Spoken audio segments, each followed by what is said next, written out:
Hello guys, welcome back to my YouTube channel study with Vaishali. तो आज हम देखेंगे कि आईएएस कैसे बने, उसकी फुल डिटेल के बारे में जानेंगे। तो चलिए इस वीडियो को शुरू करते हैं।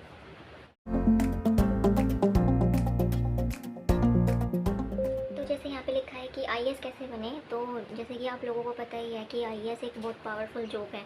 इस जॉब को पाने के लिए बहुत से लोगों का सपना होता है। तो आज हम इसके बारे में पूरी डिटेल में जानेंगे। तो इसमें हम सबसे पहले देखेंगे कि इसके अंदर क्या क्वालिफ़िकेशन होनी चाहिए हमारे पास, हमारी एज क्राइटेरिया क्या है, मतलब हमारी एज कितनी होनी चाहिए, एग्ज़ाम फॉर्म कब भर सकते हैं, और जो हमारे परसेंटेज आते हैं, हमारे मार्क्स आते हैं, वो कितने होने चाहिए जो हम इसके लिए एलिजिबल हो सकें। एग्ज़ाम स्टेजेस कितने होते हैं, कितने एग्ज़ाम होते हैं, और हम कितना अटैम्प्ट दे सकते हैं इसके अंदर, और जो एग्ज़ाम की कट ऑफ होती है वो कितनी होती है, और इसका जो सिलेबस है वो क्या है, और हम स्टडी कैसे करेंगे जो हम इसको क्वालिफाई कर पाएंगे, और इसकी सैलरी क्या है। तो हम आज इन सब टॉपिक के बारे में जानेंगे। तो यहाँ पे जैसे मैंने सबसे पहले लिखा है कि जो ये आईएएस है, हम आईएएस की तैयारी नहीं करते हैं, हम यूपीएससी सिविल सेवा, जो सिविल सेवा का एग्ज़ाम है, ये इसकी तैयारी करते हैं। जो ये यूपीएससी है, ये हर साल यूपीएससी सीएससी के नाम से एक एग्ज़ाम कराती है, जो फरवरी में इसकी निकलता है ये फॉर्म। इसको भर के ही आप लोग आईएएस या आईपीएस बन सकते हैं। इसके अंदर आईएएस, आईपीएस, आईएफएस इस तरीके से 24 जॉब होती हैं जो मतलब गवर्नमेंट के अंडर में आती हैं।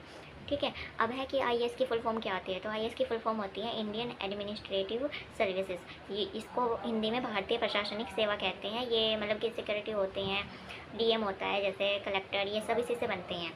और अब यहाँ पे जो हमने ऊपर हेडिंग लिखी थी उनके बारे में डिटेल है, जैसे कि क्वालिफिकेशन क्या होनी चाहिए।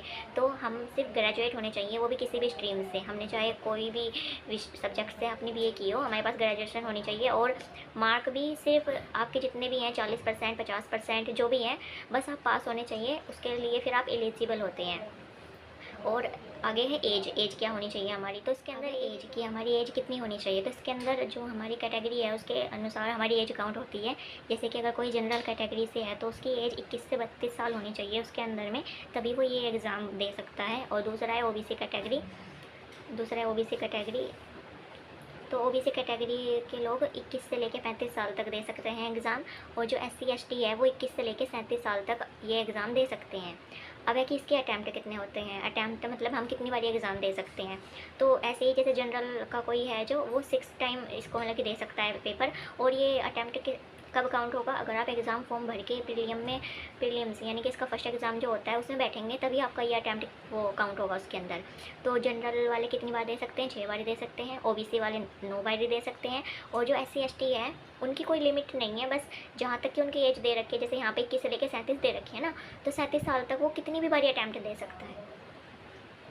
अब है कि एग्ज़ाम क्या होता है। वह एग्ज़ाम तो इसके अंदर 3 स्टेज होते हैं, एक तो प्रीलिम होता है, एक मेंस और एक इंटरव्यू। तो जो प्रीलिम होता है ये बस क्वालिफाई होता है, इसको मतलब क्वालिफाई करके आप मेंस के लिए एलिजिबल हो जाते हैं।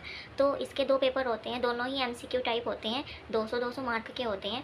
तो जो फर्स्ट पेपर होता है उसके अंदर तो आपके जीएस के रिलेटेड करंट अफेयर वगैरह, जैसे हिस्ट्री, पॉलिटी, ज्योग्राफी, इकोनॉमिक्स, ये सब साइंस, इन टेक्नोलॉजी, इन सब से क्वेश्चन आते हैं। और 100 क्वेश्चन होते हैं जो जीएस के होते हैं, और अलग अलग पेपर होता है इनका। दूसरा होता है सीसेट, इसके 80 क्वेश्चन आते हैं, इसमें मैथ, रीजनिंग इस टाइप से क्वेश्चन आते हैं। तो इसके लिए आपको अपनी जो करंट अफेयर है, न्यूज़पेपर है, इन सब पे ध्यान देना होगा। आपको अच्छे से 6 से लेकर 12 तक की अपनी सारी हिस्ट्री, पॉलिटी, ये जो जीके के सब्जेक्ट होते हैं, इन सबको पढ़ना पड़ेगा।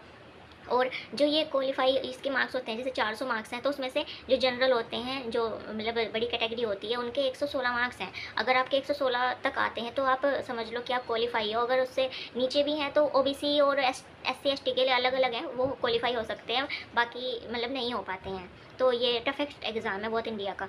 अब है कि मेंस में 9 पेपर होते हैं टोटल।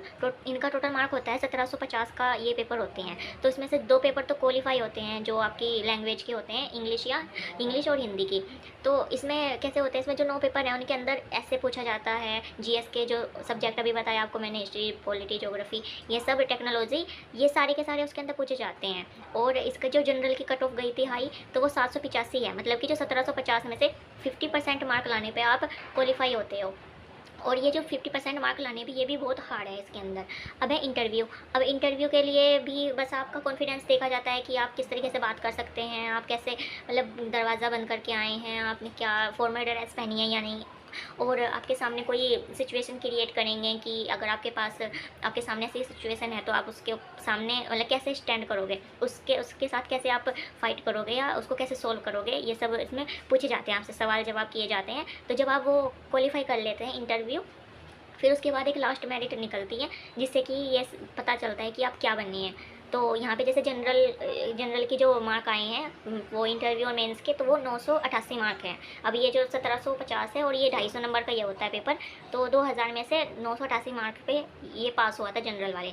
अब इसके बाद जब आपका ये क्वालिफाई हो जाएगा सब कुछ, अब आपका मेडिकल होगा और फिर उसके बाद आपके डॉक्यूमेंट्स वेरिफिकेशन होंगे। डॉक्यूमेंट्स वेरिफिकेशन मतलब जो भी आपने डॉक्यूमेंट्स दिए होंगे, अपना नाम, आधार, मतलब जो भी आपके डॉक्यूमेंट्स है, जाति निवास प्रमाण पत्र, ये सब वहाँ पे वेरीफाई होंगे कि सब कुछ सही है या नहीं।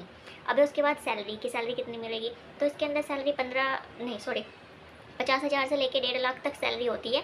और बाकी अपनी जो आपकी जॉब होती है उसके अकॉर्डिंग होती है कि आपकी कितनी हाई लेवल की जॉब है और कितनी मतलब छोटे लेवल की जॉब है, उसके अनुसार आपको सैलरी मिलती है। ठीक है। और अब इसके अंदर क्या क्या फैसिलिटी मिलती है, तो उसके अंदर आपको कार मिलती है, ड्राइवर मिलता है, आपको सिक्योरिटी गार्ड मिलता है, आपको हाउस स्टाफ मिलता है, आपको घर भी मिलता है। और अगर आपको किसी और टॉपिक पे वीडियो चाहिए या किसी और जॉब के बारे में जानना है तो उसके लिए भी आप मुझे कमेंट कर सकते हैं। आई होप सब कुछ समझ में आया होगा कि आईएएस कैसे बन सकते हैं, उसके लिए क्या क्या चीज़ें चाहिए होंगी। तो अगर आपको कोई भी क्वेश्चन रह गया हो तो आप उसके लिए मुझे कमेंट बॉक्स में डाल सकते हैं कि आपको जो भी कुछ डाउट है।